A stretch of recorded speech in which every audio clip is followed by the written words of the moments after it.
talking about feelings, I also went to see Inside Out 2 at the cinema this week. Was that a by yourself one as well? No, I'm not a creep. 10 a.m. with the school kids on Saturday. Yeah. I've heard really good things as well. But Pixar's coming out of a bit of a dip at the moment, I think, in terms of their critical acclaim. I can see that. They've said that they're trying to go back to doing more sequels again. But Yeah. is this a good film?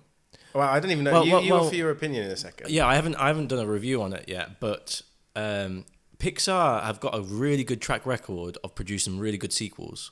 They have, but I've also seen Cars 3. Yeah, Not 3, Cars 2. I'm ignoring Cars completely because you're not going to like Cars unless you're a car person, I think.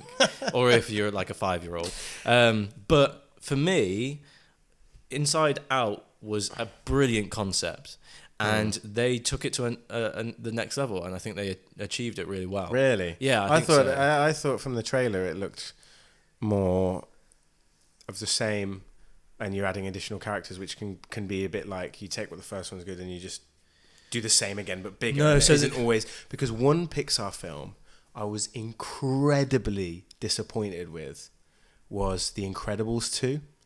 See, I remember liking that. I only saw it once at the cinema, but I remember liking it. I need to revisit it. Yeah, maybe it would be worth revisiting, but I don't remember enjoying it half as much as I like the first one. I think the first Incredibles film is one of Pixar's best films. You have to remember, though, when the first one came out, it was when we were much younger. Yeah. So it probably affected us much more. Yeah. Because, it was like 15 years until the sequel came out? Do you know what I wanted them to do? I wanted them to retain that gap with the characters as well. Yeah. But it went straight off the first one. Yeah. I remember it being, not as enjoyable. But maybe as a kids, like you say, would have enjoyed it more. Yeah. But Inside Out 2, was it as emotional as the first one? Because the first one I remember being really choked up at some point. Well, the first one, the concept was about core memories. Yeah. And losing those core memories. Yeah. And sadness being too overwhelming. Yeah. And growing up beyond the kind of experiences of just joy and sadness and disgust and so on, you actually grow and become more mature with your emotions.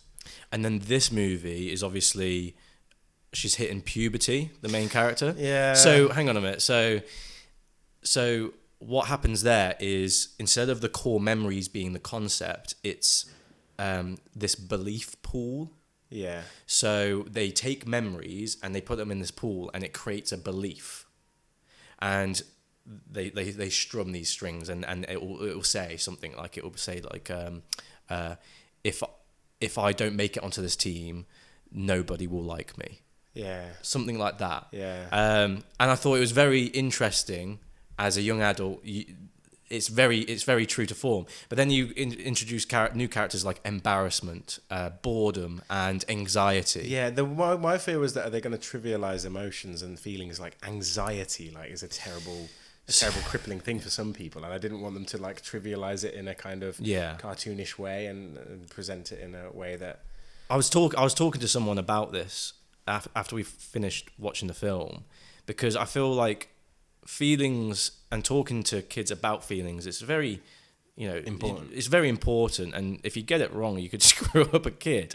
So I was trying to figure out the message of the movie, and I think eventually the message is not to bury your feelings, because if you bury your feelings, whatever good or bad, they'll come flooding back and it'll become too overwhelming. And anxiety is essentially the main villain in this movie, but it's not the you can sympathize with the villain intentionally. So, you can okay, I like that. It's interesting. I'll definitely give it it's worth a watch. I think Pixar films were always great when they walked that line between having that nice moral message for kids, but also being able to be read by adults and appreciated by adults as well.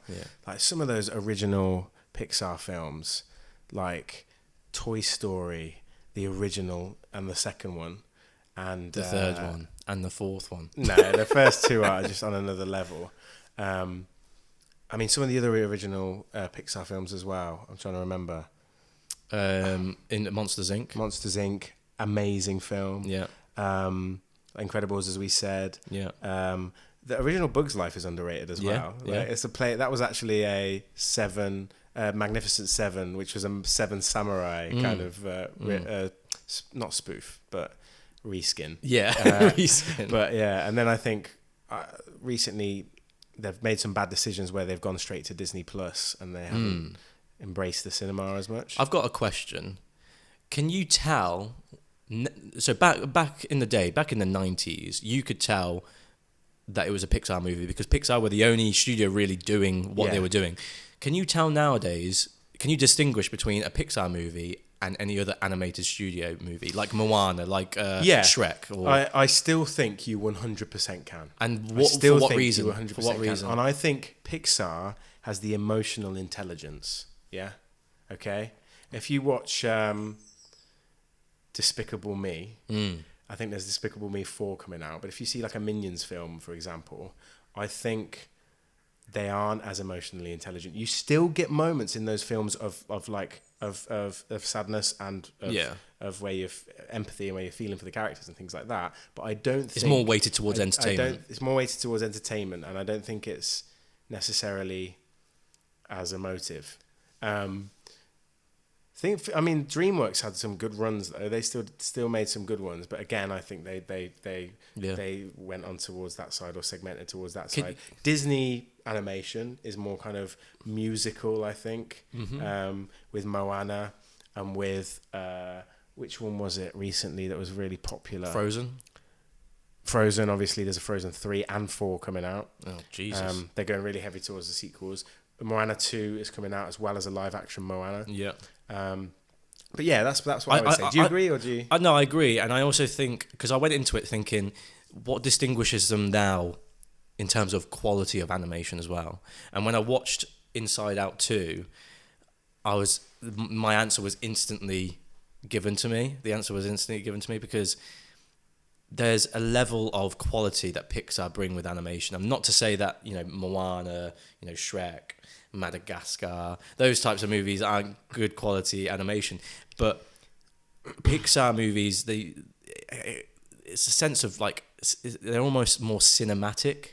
So I could describe it as the bokeh behind, the bokeh, like used to be kind of event films in a way, didn't they? When I say event film, they're films that everybody sees, aren't they? And that you rarely get a lot of them these days. But yeah, no, I see that. Did you see the Pizza Van? No, I didn't. Or the number. What was the number on the door of the original? It was like A307 or something like that. You didn't see it? No, I didn't see it. I was not looking out for it. Yeah, I imagine they'd be in there. But